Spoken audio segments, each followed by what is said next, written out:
Como que um líder pode realmente ser autêntico e se conectar com o seu time se ele ainda nem enfrentou a própria jornada de autoconhecimento? Vamos nesse episódio aqui mergulhar dentro da gente? Roda a vinheta. Fala T&D, começando aqui, aquele episódio 119º, Igor. 19º. Tudo isso a gente chegou, seja bem-vindo. Uau, Elis, que legal, que jornada legal, uma jornada de conhecimento e aprofundamento que a gente vem trazendo, conversas sempre inspiradoras. Estou super animado para a nossa conversa de hoje, mas antes eu quero dar boas-vindas a vocês aí que estão acompanhando o nosso Fala T&D e seguem essa nossa jornada de quase 120 episódios. E aqui do lado da minha amiga Elis, sempre muito bom estar junto. Quanta coisa já aconteceu. Falando em jornada, nossa, e daqui do Fala T&D, o nosso entrevistado de hoje, eu diria que ele é um especialista em jornada, não é, Igor? Especialista em autoconhecimento, em liderança. Então, acho que promete muito o papo de hoje. Vou cantar um pouco aqui, então, o nosso currículo dele, tá? Economista, executivo, professor, palestrante com 30 anos de experiência, mas ele é bem jovem, né?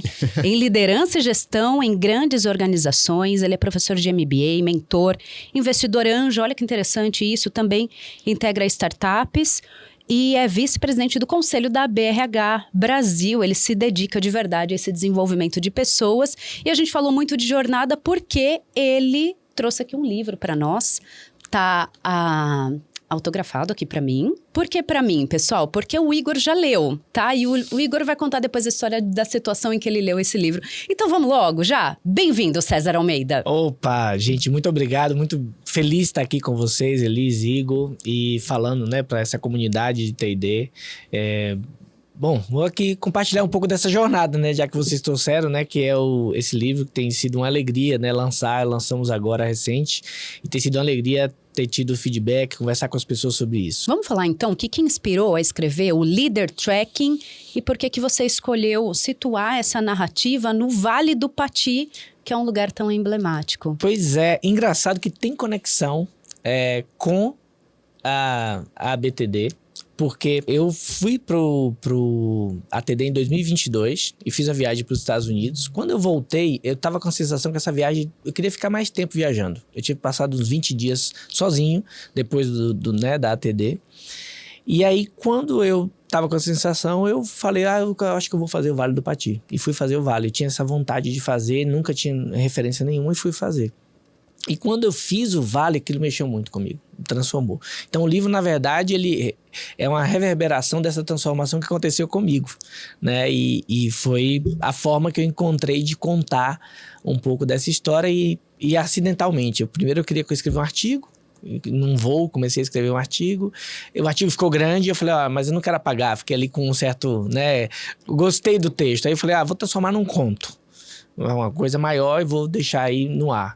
E daqui a pouco ele tomou forma e virou um romance. Então foi isso aí. Essa jornada que me inspirou e é um pouco das minhas próprias reflexões, da minha própria jornada, né, como líder também. E o Igor leu o livro? Pois é, e muito legal porque realmente é um romance, né? É um livro que fala muito do autoconhecimento, de olhar pra dentro, mas é a história de uma outra pessoa, é uma trajetória super bem amarrada no modelo de romance, né?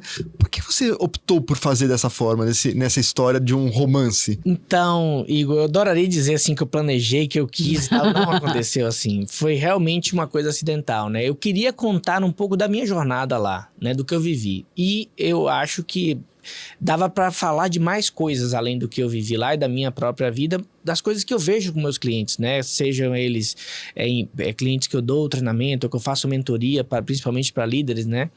Então, foi essa a questão. E aí eu falei, olha, seria melhor isso aqui ser personagem, porque eu posso ficar mais livre do que contar a minha autobiografia. Não sou muito fã dessa coisa muito autocentrada. Uhum. Então, eu coloquei ali um personagem, que é um CEO, o principal personagem, e um professor. O CEO, ele tem dilemas, é uma pessoa que mora em São Paulo, tem CEO de uma farmacêutica, ele vai pro Vale do Pati, acontece algumas coisas, não vou contar para quem não lê o livro.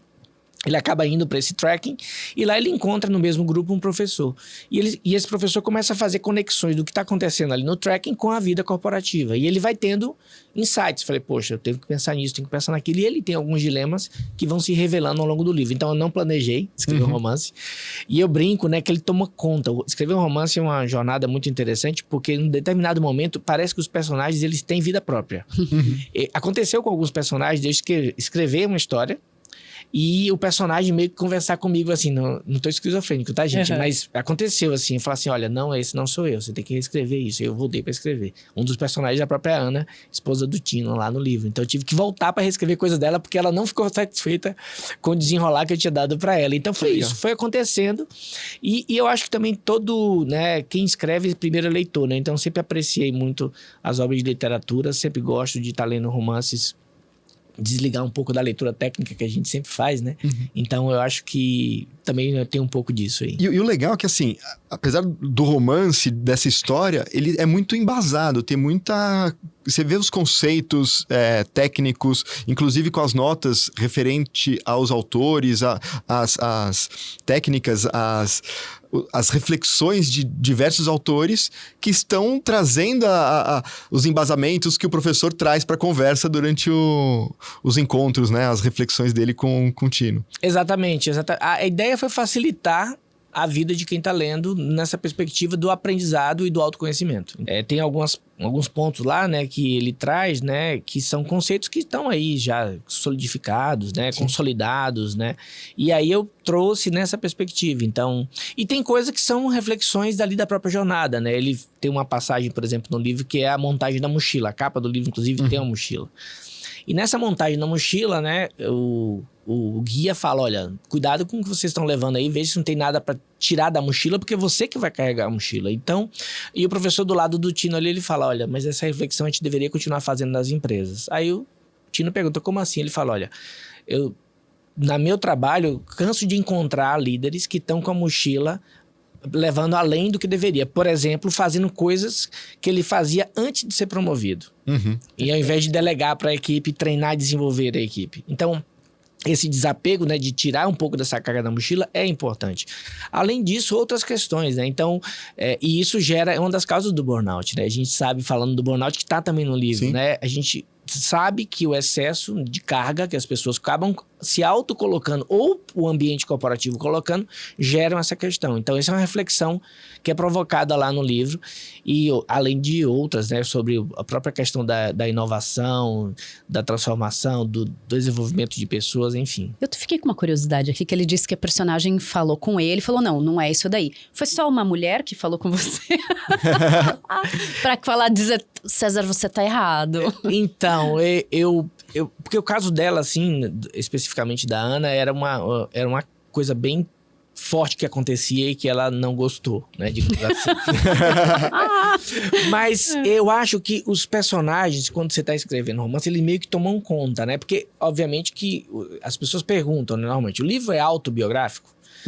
Todo livro é um pouco autobiográfico. Exatamente. Na determinada medida. E no final do livro até coloco uma brincadeira sobre isso. Mas, em um determinado momento, o próprio personagem ele vai ganhando corpo. Ele vai tendo uma identidade ali, né? Que ele vai construindo das relações que ele estabelece e das ideias que ele tem. Então, de certa forma, todos os personagens começam a conversar com você, se faz sentido ou não aquela narrativa que você está propondo para ele. Então, eu não pressupus nenhum conceito para a narrativa. A narrativa, ela veio primeiro, depois os conceitos vieram encaixados naturalmente. Nenhum foi escolhido assim, eu quero falar sobre este assunto. Não, eles vieram porque é um pouco da dinâmica daquelas pessoas que estão ali. Aquelas pessoas têm essa dinâmica. São as pessoas que eu convivo e um pouco de mim mesmo. Ou seja, foi só a Ana mesmo que falou. Então, quem tá acompanhando, coloca aí hashtag eu tô com a Ana, porque eu também quero falar, quero ter a voz. Então, comenta aí pra nós, você já veio até aqui e entendeu essa brincadeira que a gente fez. Você caminhou pra questão aí de ser... De tudo que a gente escreve, e eu como jornalista já trabalhei muito nessa parte de conteúdo, de escrita, sim, sempre traz algum pedaço de nós. Na figura do CEO, eu acredito que além de você, tenha também todas as pessoas pelas quais você já orientou, já indicou, já mentorou. Tem alguma pessoa, algum exemplo específico que aconteceu aí na sua jornada que você acabou trazendo para o livro? Específico não, mas com certeza o livro né, a minha relação também com os meus mentores, com os meus, né, inspiradores do meu conhecimento. Então, todas as pessoas que eu li, que eu convivi, que eu conversei, estão, de certa forma, no livro, né? As ideias... tem uma pergunta que me intriga muito sempre, que é assim, qual que é a ideia verdadeiramente sua?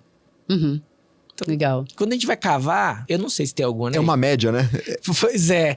Então, no fundo, são as inspirações que eu tive nessa jornada, né? Na minha própria descoberta. Então, às vezes, um mentor é um livro que eu li, né? que me inspira. Ou uma pessoa que eu fiz uma imersão, um treinamento, assisti uma palestra, enfim. Eu acho que tem muitos mentores ali que me ajudaram, que me inspiraram. E tem a minha própria vivência, né? Eu tenho uma passagem muito interessante do livro, que bem no começo, que é autobiográfica, essa eu vou contar. Que é uma passagem que o Tino chega, né, lá no local para pegar um transporte para chegar na base para ele começar o trekking. E nesse momento o dia não tinha amanhecido ainda, ele olha, tava aquele visual lindo, ele tira a foto e em questão de segundos o dia, pum, amanhece, sai aquele amarelado, aquela cor linda do amanhecer. E ele começa a refletir sobre quantos momentos ele perdeu por não estar presente. E aquele momento ele estava presente, tirou aquela foto apenas e ficou apreciando o momento. E é engraçado que isso, né, essa é uma reflexão que eu tive lá e eu tirei essa foto. Então, esse momento de fundo, no fundo, aconteceu comigo. E aí eu estava fazendo a última revisão do livro e o avião decolou, eu estava indo de Recife para Florianópolis. O avião decolou em Recife, estava no evento lá e ia para outro evento. E eu estava lendo, eu li esse pedaço. Quando eu terminei de ler esse pedaço, que eu olhei para a janela do avião, e eu raramente sento na janela, sento sempre no corredor, estava tendo um pôr do sol magnífico, eu tirei também essa mesma foto. E aquilo me emocionou bastante. Por quê? Porque, de novo, é a questão da presença. Então, no mundo corporativo, o que a gente precisa de presença? Estou falando de algo metafísico, esotérico? Não. Eu preciso de presença para fazer uma conversa de feedback como líder. Eu preciso de presença para conseguir montar um plano de desenvolvimento individual de uma pessoa. Porque eu estou mexendo com a vida de um ser humano. Um PDI pode transformar a carreira e a vida de alguém. E se eu não tiver... Bem ou mal, né? Pro bem ou mal. Exatamente, Igor. Então, se eu tô ali conectado e presente, isso faz toda a diferença na minha atitude como líder, no meu comportamento como líder e no meu resultado como líder. Então, esse é um ponto que eu acho que o livro traz, assim, né, a gente mesmo como mentor e a natureza também como uma grande mentora. Eu acho que a sabedoria da natureza tá aí, tá? A gente pode entrar nesse assunto porque... ele estimula muito. A natureza é uma mestra de milhares de anos. Sim. Tem, inclusive, uma passagem no livro do Amir Klink, na primeira invernada dele na Antártida, que teve uma formação de gelo no barco, a hora que ele estava começando a congelar o barco, e a luz refletindo montou um efeito de prisma e tal. E ele falou assim, nossa, que legal. Eu tô invernando agora, eu vou ter 6 meses para poder tirar essa foto. Ele não tirou. Foi a única vez que aconteceu. Uau. E aí traz uma reflexão do lado de ter perdido aquela oportunidade. Talvez ele não tenha perdido o momento, porque ele curtiu, mas ele não eternizou na foto, né? Então, aquela coisa, quantas oportunidades a gente vai... a gente vai ter um monte e acaba não contemplando e trazendo aquela vivência para dentro da gente, né? Exatamente. A Amir Klink tem um aprendizado maravilhoso, né? Nos livros dele e a travessia primeira que ele faz, né? Da África para o Brasil. É interessante que ele faz um caminho mais longo. E é um caminho mais longo porque ele aproveita as correntes marítimas. Ao longo da travessia, ele remava de dia e dormia à noite. Ele trocou. Por quê? Porque à noite era muito mais confortável remar sem o sol. Então, ele foi fazendo ajuste, tem muito aprendizado nisso, né? O que importa muito mais é a velocidade, a intensidade e a direção do que de fato você tá, né, fazendo muito esforço. Então, mesmo dormindo, ele estava na direção certa porque a corrente estava levando mesmo o caminho um pouco mais longo. Então, são aprendizados que a gente tem da vida e a gente traz para a empresa. Opa, será que eu estou na direção certa? Posso não estar na velocidade, mas eu estou na direção? A direção é muito importante. E eu vou tomando as minhas decisões como líder. Nessa jornada das referências, das metáforas, eu lendo o livro, eu me via em diversas das situações, outras não, outras eu via outras pessoas, né? E a gente começa a parar para refletir exatamente isso. Fala, puxa, o quanto eu tenho de aprendizado aqui nessa experiência da outra pessoa, na experiência do livro, né? Então a gente vai conectando e trazendo isso para nossa jornada, para as nossas reflexões. Puxa, eu preciso fazer mais isso, fazer mais aquilo, preciso prestar mais atenção naquilo. Então foi uma vivência bem, bem rica. Trazendo para T&D, né, Igor? Veja só, a gente ter a consciência que, no fundo, quantos programas de treinamento, quem está ouvindo aqui, a gente são feitos para falar de coisas que as pessoas já sabem, mas não faz. É isso aí. Mas não fazem, 90 e tantos %, né? Então, a grande questão é como é que a gente tira essa questão da pessoa, né? Como é que eu desenvolvo através dela o programa. E, obviamente, eu preciso da ferramenta, eu preciso dar um conteúdo técnico. O conhecimento, ele é importante, mas é a sabedoria e a clareza. Então, a natureza, aí fazendo a conexão com a natureza, né?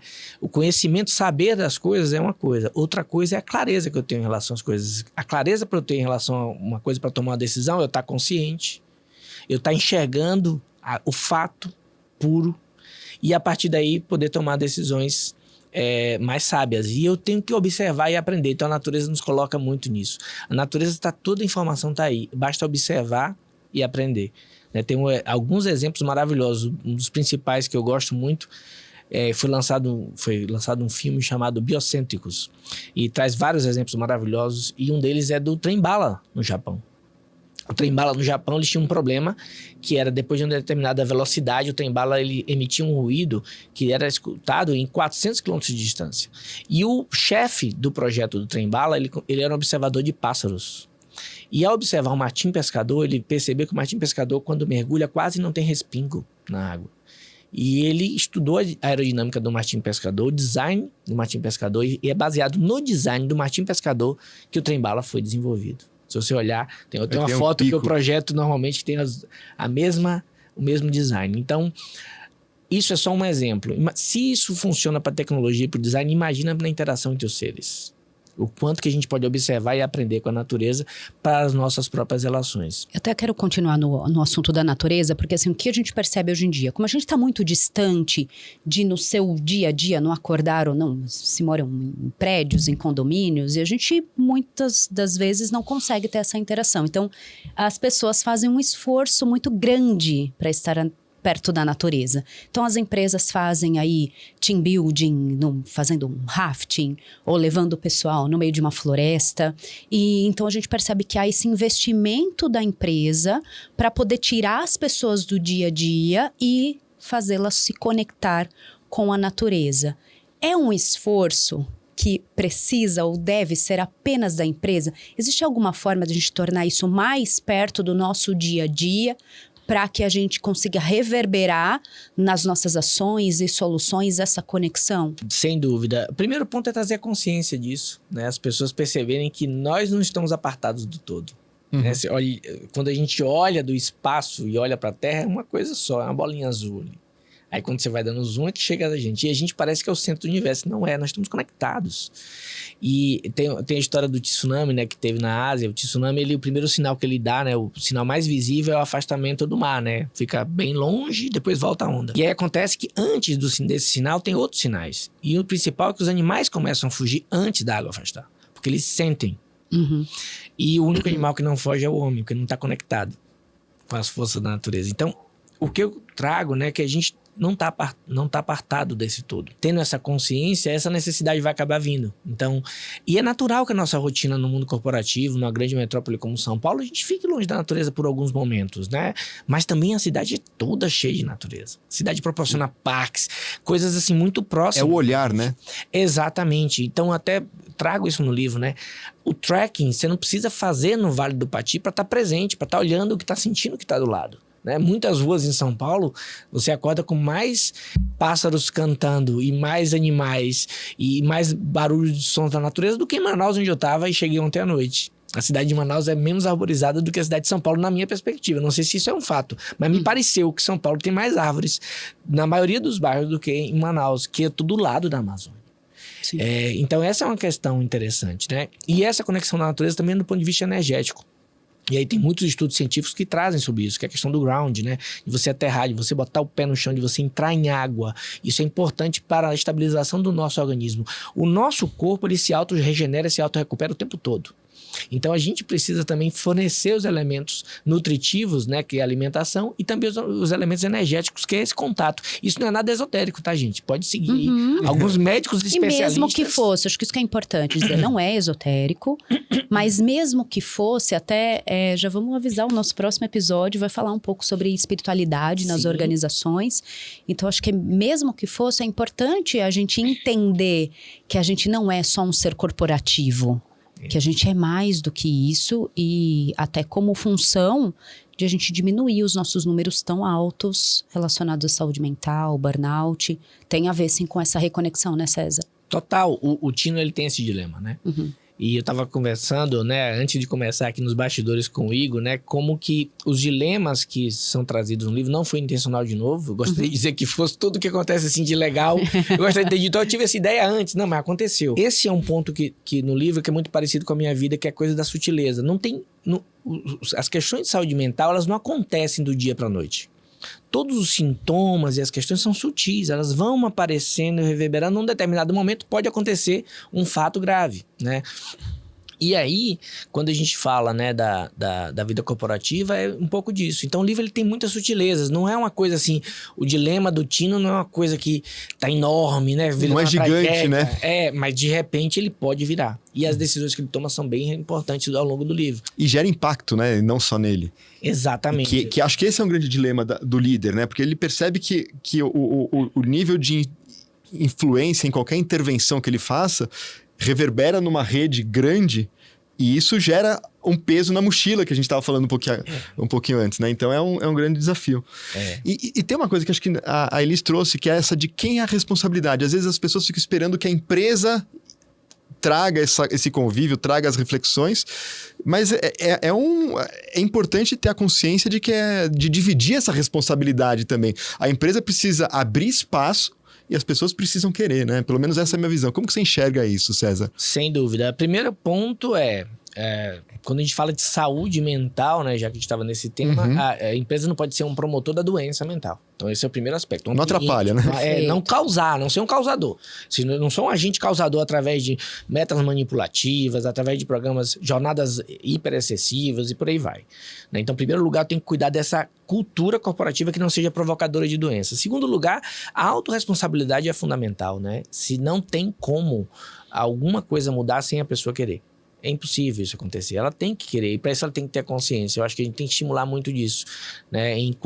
E essa questão específica da saúde mental, a gente não pode atribuir como responsabilidade exclusiva da empresa. A saúde mental, a doença mental, sim. Se a empresa é causadora de doença, sim. Mas ela não pode ser a única promotora de saúde. Essa é a grande questão. E a saúde é muito além de não ter doença. Então, as pessoas têm que ter essa busca.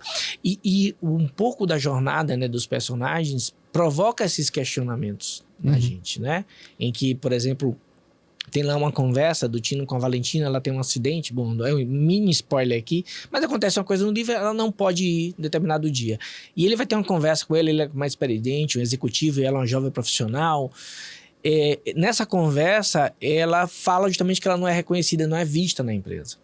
Né? E aquilo provoca uma insegurança nela, porque ela não sabe se está fazendo um bom trabalho ou não. Olha que importante a gente deixar as pessoas preparadas e treinadas para fornecer as conversas certas com as pessoas da equipe. Né? Além de ter feedbacks, de ter um processo formal de feedback, é ter conversas com membros da sua equipe. Como é que a gente capacita nossos líderes para isso? Para que as pessoas reduzam essa taxa de insegurança. E aí elas ficam mais empoderadas para buscar o seu caminho. Né? Então, e o caminho da jornada do Leader Tracking, eu brinco que são 3, né, pilares. O primeiro pilar é o autoconhecimento, é autodesenvolvimento, a autoliderança. Sem autoliderança não tem como eu trabalhar com o outro. Então eu trabalho primeiro comigo. O segundo é estabelecer um ambiente de confiança. Sou eu com o outro. E o terceiro, eu entender que eu estou conectado, interconectado com tudo. Então sou eu com o mundo. Sou eu com o ambiente, sou eu com a cultura da minha organização. É a minha organização com os seus... Né, com o seu entorno, o impacto que ela causa, o seu papel social da empresa, eu discuto no livro, né? Qual que é o papel social da empresa? Toda empresa tem um papel social. Sim. Então, o que é que a gente está fazendo para fora? Esse é o ponto. Tem um aspecto que eu tenho percebido há um tempo, já uns 2 anos que eu tenho olhado, e o Igor vai conectar isso que eu estou pensando aqui, que é a pessoa que tem a noção do tanto de impacto que ela gera. é muito incrível quando você percebe que tem um profissional que entende o quanto que ele é causador ou influenciador de algo no seu entorno. E isso é muito raro de ver.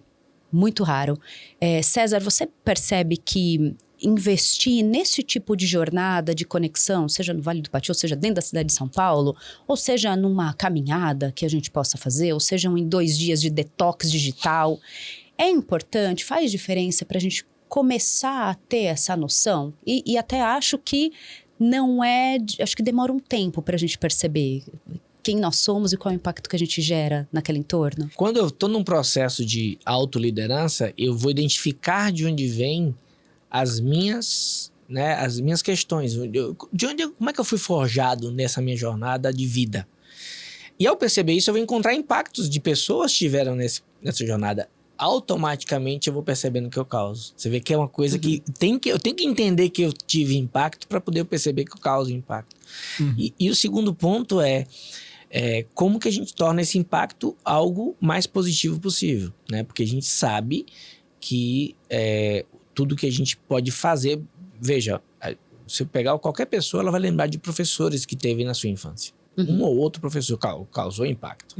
Então, imagina se um líder não vai causar. Né? Então, acho que esse é um ponto chave, né? Como é que eu olho para o outro, sei que estou causando impacto e quero fazer isso da maneira mais amorosa, positiva. Amorosa no sentido de que é um pouquinho de mim que está indo para você e de você para mim. Essa troca que a gente está fazendo. Tem uma passagem interessante que eu vou trazer aqui na leitura do livro, essa coisa que você está falando do pôr do sol, que você viu, aproveitou aquele momento e depois na janela do avião. Aí eu lembrei da história da janela do avião.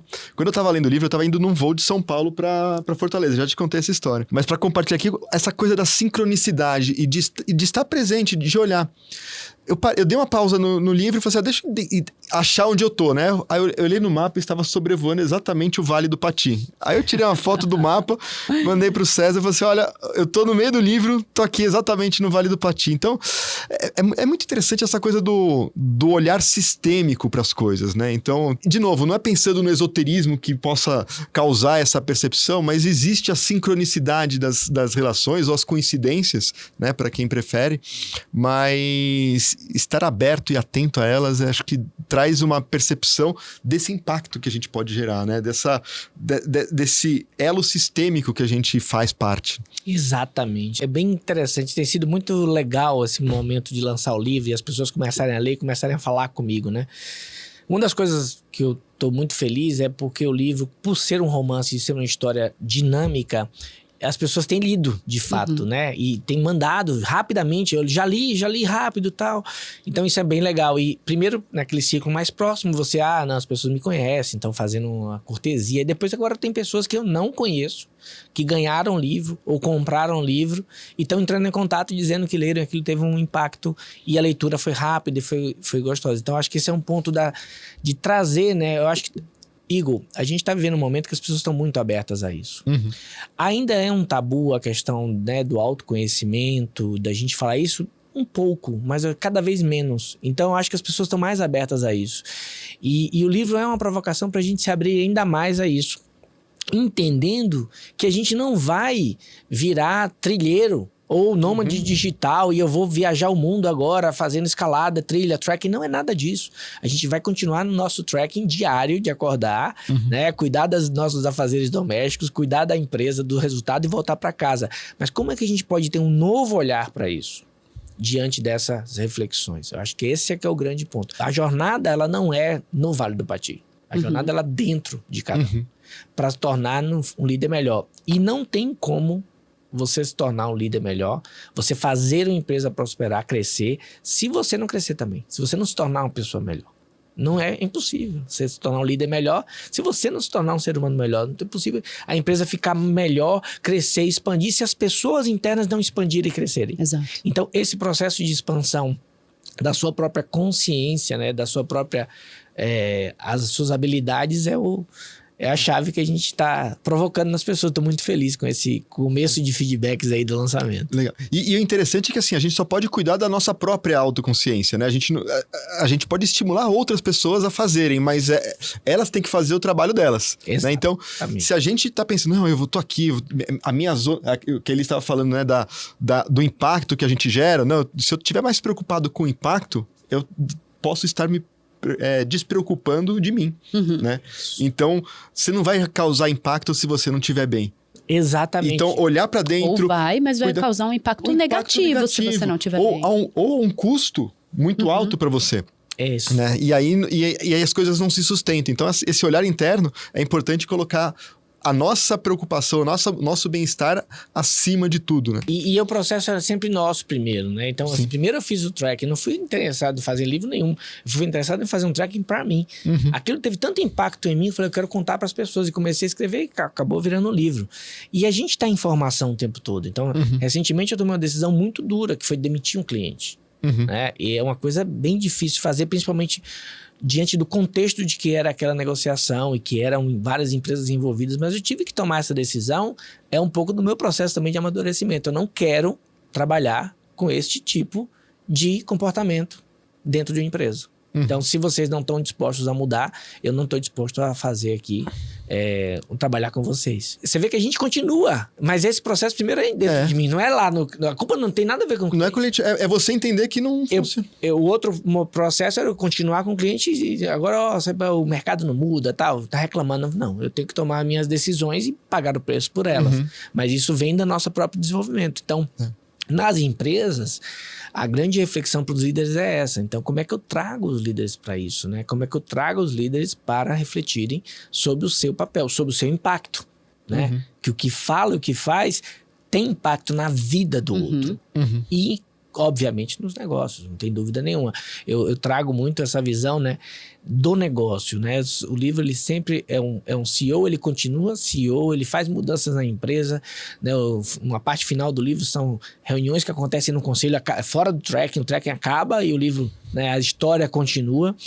Por quê? Porque justamente é a nossa vida. Então, eu acho que falar de um processo de transformação, né, que uma atividade outdoor, seja ela qual for, uma viagem, um treinamento, uma imersão, o que seja, vai ter, e daí você voltar para o seu lugar, né, onde você está trabalhando, e você ali implementar coisas baseado nesse ponto, eu acho que é a grande magia para a gente fazer essa interface entre esses dois, digamos assim, né, dois mundos aí paralelos. Dois universos. E quebra também um caminho que a gente tem visto acontecer demais, que é a pessoa vai para uma viagem, umas férias, um intercâmbio, e quando volta fala, não vou mais fazer isso, vou pedir demissão do meu trabalho, vou ter uma mudança de carreira, porque entendi que isso aqui não faz sentido. É um desafio maior ainda você ir, se encontrar ou ter algum insight ali de transformação e voltar e querer transformar o lugar onde você está, com aqueles mesmos problemas, com aquelas mesmas pessoas, com aqueles mesmos processos. É um desafio ainda maior do que simplesmente romper e falar, você é uma pessoa da trilha. Exatamente. E aí a gente tem que entender nosso papel no mundo. Eu escolhi estar no mundo corporativo. Essa foi uma escolha que eu fiz. Posso mudar no futuro, mas eu escolhi.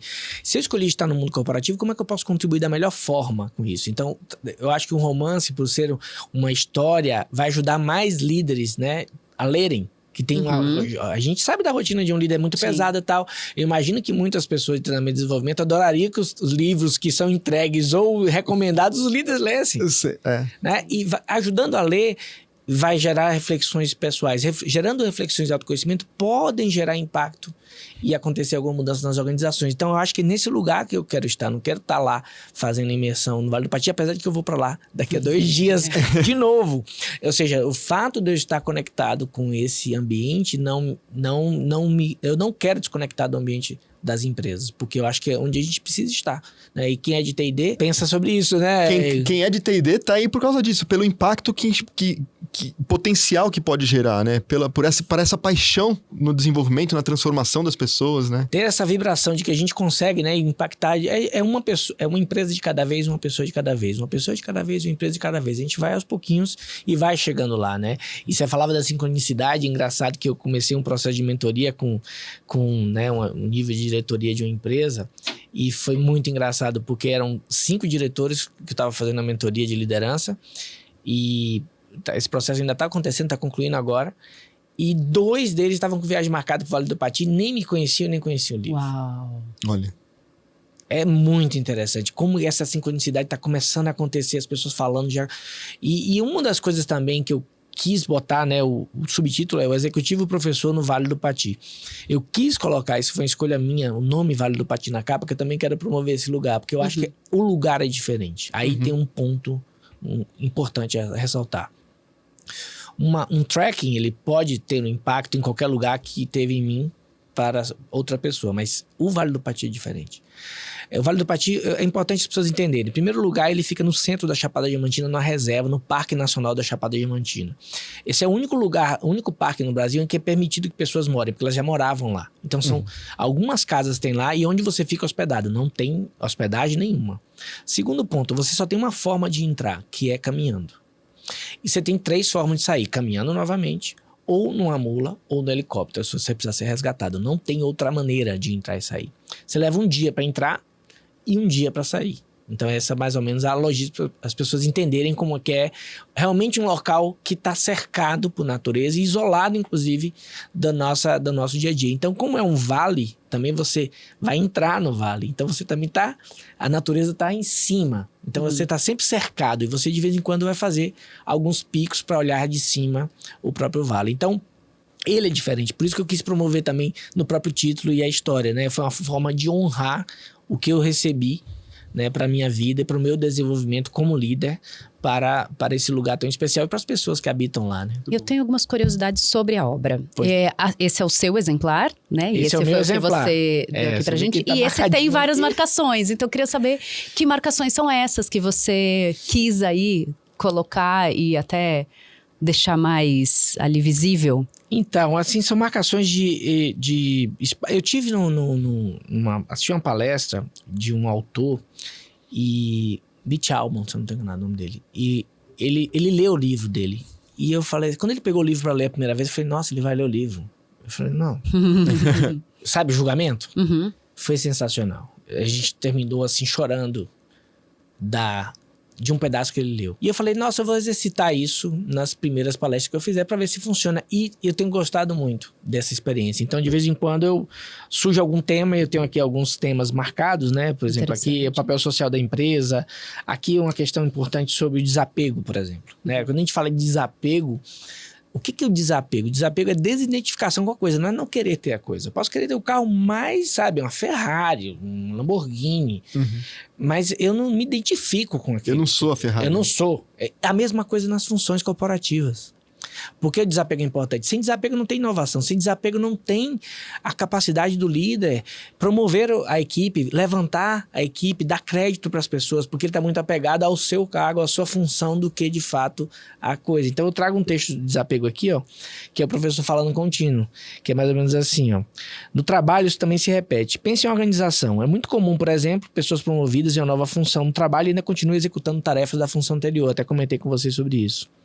Então, tá aqui, ó, promover essa reflexão que o Gui acabara de fazer, de checar as mochilas, ou seja, de verificar o peso que se carrega, deveria estar na agenda de todas as organizações. Então, a gente parar para pensar, a gente deveria estar carregando esse peso? A gente deveria simplificar esse processo? Esse processo é necessário? Essa é uma pergunta a ser feita agora, né? Nas nossas conversas. Então, e se eu não vou mais fazer, quem vai fazer? E essa clareza, né? Essa noção de impacto é importante. Exatamente. E aí tem outro texto aqui sobre vulnerabilidade. Então eu fui marcando aqui pedacinhos do livro que eu queria trazer aqui. Então, você falou do lado espiritual, né? Tem uma fala aqui por exemplo, aqui, ó, de um dos personagens, chama Igor, que ele fala o seguinte: os sábios, gurus, mestres espirituais e as escrituras ensinam isso desde sempre. Está na Bíblia, no livro de Mateus, por exemplo. Não vos inquietai, pois, pelo dia de amanhã, porque o dia de amanhã cuidará de si mesmo. Pelo visto, é a mesma forma aqui no Vale do Pati. Vive um dia de cada vez, uma subida de cada vez, um passo de cada vez. Você não precisa ver o final da trilha para seguir para o próximo passo. Então, fala um pouco sobre essa questão da ansiedade, né? De você estar ansioso. Enfim, aí eu fui marcando trechos aqui que, às vezes, eu tô falando sobre... E sobe a ideia e... Eu já acho aqui é mais rápido e também, para mim, eu acho... Olha, deixa eu fazer um desabafo aqui pra vocês. Aqui. Por favor, a gente gosta de coisas exclusivas. Escrever um livro como um romance, tem horas que eu não sei realmente de onde veio. Uhum. Sabe, que você escreveu, você lê depois e fala, mas fui eu que escrevi? Se não tivesse sido eu que escrevi 100% do livro, né? A edição teve muito poucas sugestões e todas as sugestões fui eu que fiz, né? Foram sugestões, não foram... A editora não interferiu na obra. Eu teria dúvida, assim, sabe? Será que foi essa parte fui eu? Foi alguém que foi um que fosse ghostwriter?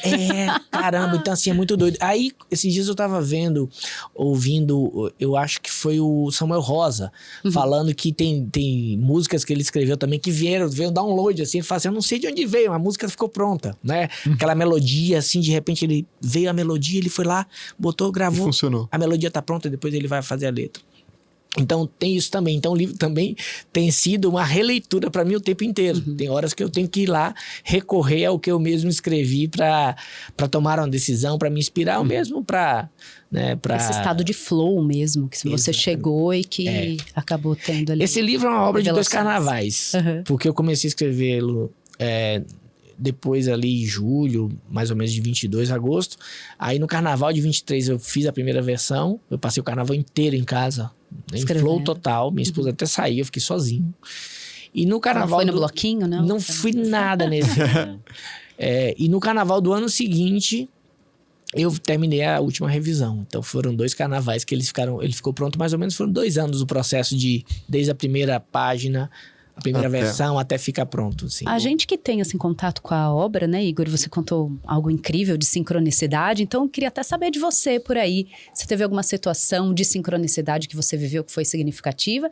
E se estiver assistindo esse episódio e tendo alguma situação de sincronicidade, por favor, nos conte também, que a gente vai querer saber. E aí, a gente, olhando pro livro, pensando, tendo esses insights, ficar pensando...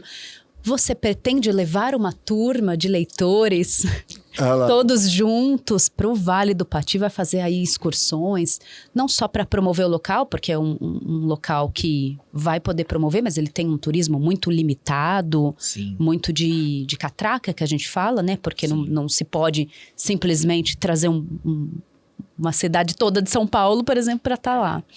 Você tem essa ambição, esse próximo passo em relação ao livro? Então, eu acho que sim. Eu vou para o Vale do Pati agora, nessa semana, né? Vou fazer uma viagem lá para lançar o livro lá, digamos assim, entre aspas, porque eu vou apenas fazer uma espécie de cerimônia de entrega de um exemplar para as casas que eu estive e outras casas também, né? Eu mudei o nome das casas no livro, né? Todos os nomes são ficcionais, mas a casa de Aguinaldo e Miguel, que eu fiquei a primeira vez, a casa de Dona Raquel, a casa de João, né? A casa de Zé Preto, onde eu vou estar, a igrejinha, a prefeitura, o nome desses nomes todos são nomes de casas que você fica hospedado lá. Legal. Então eu vou entregar para as pessoas um livro, vou dar alguns livros para eles venderem como renda revestida para eles lá, né? Quero fazer um trabalho também de impacto lá, de alguma maneira que não descaracteriza, mas também apoia e ajuda as comunidades que vivem praticamente do turismo hoje. É o que eles vivem. E sim, as pessoas têm questionado isso. Eu tava com vontade de fazer esse ano, mas minha agenda não tem permitido. Tem sido uma agenda muito intensa. Mas com certeza, ano que vem eu quero ir e de repente transformar isso em um ritual, assim, uma vez por ano. Uma vez por ano, de repente, eu quero voltar lá para me reconectar com o local em agradecimento. E, de repente, quem quiser ir comigo, vai ser uma alegria a gente fazer uma imersão. Já falei para César que eu vou... Não consegui ir nessa porque eu tenho compromisso essa semana, não vai dar. Mas na próxima estarei lá. Isso. E para me reconectar também, porque eu já estive na Chapada Diamantina 30 anos atrás. Uau. Eu era adolescente, fui lá e, puxa, realmente é um cantinho especial do nosso Brasil, né? Eu coloquei até um QR Code aqui no livro, no final, que a pessoa pode entrar aqui na comunidade, que eu vou ter essas informações específicas, exclusivas para quem lê o livro, né? Não vai ser nas minhas redes sociais que eu vou divulgar isso, não é a ideia. Mas quem tiver interessado em ler o livro, tem um QR Code, ela vai lá, se conecta com a gente e a gente vai estar em contato sobre esses bastidores. Quero contar coisas assim que eu não contei, enfim. Esse é o processo. Mas o mais importante do que ir para o Vale do Pati é a gente trazer essas reflexões para o mundo corporativo. Sim. Trazer a reflexão que eu tenho. Primeiro, me conectar comigo, a minha autoliderança. Segundo, eu tenho que me conectar com outra, estabelecer esse ambiente de confiança. E terceiro, entender que eu não estou afastado do todo, que é a minha interconexão. Né? Eu estou conectado com tudo. A minha organização, o meu setor não precisa nem ir muito longe. É muito comum nos trabalhos, e quem é de T&D que está acompanhando a gente sabe, como que tem os silos nas empresas. Como que são feitos programas para poder quebrar essas barreiras que entre os setores. É um grande desafio, né? Imagina. Das organizações empresas quebrar dentro esses das silos empresas. e colocar. Pois é, então a gente, entendendo que eu não estou apartado do todo, vai ficar até mais fácil trabalhar internamente dentro da empresa. Falar, gente, vamos parar com esses muros aqui que a gente está criando entre um setor e outro, né? Vamos estabelecer um canal, uma linha mais direta e por aí vai, né? Tem outro exemplo da natureza que é o rizoma. Eu adoro essa analogia, porque a árvore, né, é uma estrutura que normalmente as organizações estão estruturadas. Você tem as raízes, todos os nutrientes e informação vêm pelo tronco e você só chega na folha se você passar pelo tronco. Uma folha não conversa com a outra folha do outro lado do tronco, ela tem que passar no tronco e voltar para conversar. Essa informação é assim. O rizoma não. O rizoma, um gramado é um rizoma. Você pensa num gramado, onde começa e termina o gramado? Onde que a raiz daquele local, ela fala com aquela folha. E a raiz de outro local fala com a folha, mas as raízes estão interconectadas também. Sim. Então, a analogia também da natureza ajuda muito pra gente diminuir essas barreiras, né? O rizoma é uma ótima analogia. E tem estruturações, e tem estruturas que são mais difíceis de você quebrar isso, de ser tão, né, interdependente, ser tão ágil. E eu brinco que as uvas, né, o parreiral é uma ótima analogia também, porque quando você olha, né, um vinhedo, você não sabe aquele cacho se vem desse pé, do outro pé, porque tá tudo interconectado em cima. Então, o resultado, às vezes a informação pode vir para cada pé, mas o resultado tem que ser único. É o coletivo. É coletivo. Então, o vinho é o resultado de várias plantas. Então, é coletivo. Eu acho que a gente também trazer essa analogia da natureza para as nossas organizações ajuda muito. E uma coisa interessante que você estava falando, eu estava refletindo aqui, que, óbvio, esse coletivo é o mais importante, mas o coletivo só acontece se o indivíduo estiver bem. Né? Então, é olhar para o indivíduo. Então, as empresas investirem no autoconhecimento dos seus executivos, das suas pessoas, dos seus líderes ou dos seus colaboradores, é fundamental para esse ecossistema. Se eu me conheço bem, eu interajo melhor com o outro. Né? E aí, isso vai funcionar melhor. Se eu estou seguro de mim, se eu estou consciente dos meus desafios, eu consigo interagir e gerar um impacto maior. Né? Então... Tem dúvida, não tem dúvida. E até para receber informação, né? Uma analogia maravilhosa é por que o mar é maior do que todos os rios? Porque está um pouquinho abaixo. Aí ele fica grandão, Isso. ele recebe. Então, a humildade de receber, né? Então, mas tem que ser muito potente para estar um pouquinho abaixo. Tem que ser muito forte para estar humilde o tempo todo aprendendo, na postura de aprendiz. E isso não invalida o momento em que eu vou ajudar, eu vou tomar decisões, eu vou direcionar. Você é figura de proa de organização como líder. Por exemplo, um CEO, que é o caso de Tino no livro. Ele é a figura de proa, ele toma decisões, toma decisões muito difíceis no livro. Né? A jornada dele é um processo de decisão.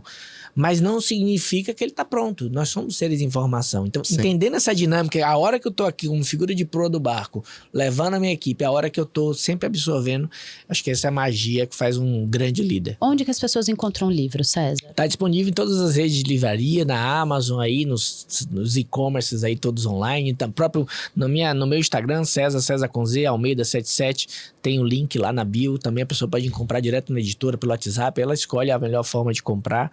E vou adorar quem puder ler o livro e depois mandar informações aí do que a impressão que teve, como é que foi isso para cada um. Vou adorar receber essa informação. Agora, quase no final, chegando naquele momento T&D, o momento Tome Devolve, que você já sabe que ele acontece e que não tem spoiler, que é na surpresa. Então, é uma frase, é uma expressão, e aí você responde de forma mais curta, mais direta mesmo, para aquilo que a gente provocar. Beleza. Boa. Começar já assim, uma solidão executiva. Todo mundo vai viver quem crescer na carreira. Vai viver momentos de solidão. Liderança vulnerável. Sem a vulnerabilidade, não tem como eu acelerar o meu processo de autoconhecimento. Burnout corporativo. Ou a gente olha para isso e não tolera comportamentos que afetam e causam burnout, ou a gente não vai virar esse jogo rápido. Temos que olhar e não tolerar. Para fechar, o que não é óbvio sobre o César? Olha só. Não é óbvio, a gente já falou um monte de coisa aqui, você falou de inspiração, de transformação, de momentos de vida, mas aquilo que não é óbvio. Eu vou trazer duas coisas que eu não costumo divulgar. Uma que eu faço yoga. Olha. Uma coisa que eu normalmente divulgo, hoje de manhã eu já fiz. Faço quando dá, como tá, eu tava no hotel agora e fiz. E a segunda é que eu gosto de charuto. e fomos charutos Olha, também. yoga e Então, charuto não é óbvio. Nem então, não é trouxe óbvio. duas coisas não óbvias aqui pra vocês, porque e o charuto tem muita conexão com essa coisa do autoconhecimento. Você precisa de tempo. O charuto ele requer tempo pra você apreciar e degustar.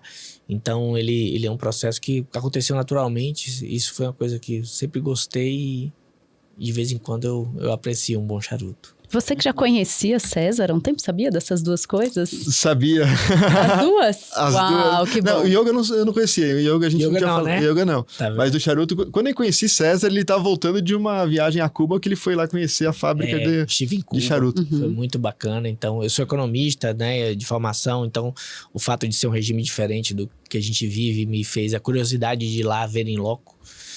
Enfim, mas o charuto é uma coisa que eu aprecio bastante. Mas descobriu o yoga, então. Pois é. Sempre tem alguma coisa Sempre sobre tem. nós, porque a gente tá em transformação. Tem mais, né? A gente deixa pra depois que a gente desligar. Isso é igual a câmera, casca de então. cebola, né? A gente vai Exato. tirando uma, tem Vai outra. descobrindo. Obrigada, César, de ter vindo aqui com a gente, partilhado. Tenho certeza que a gente gerou inspiração e transformação também.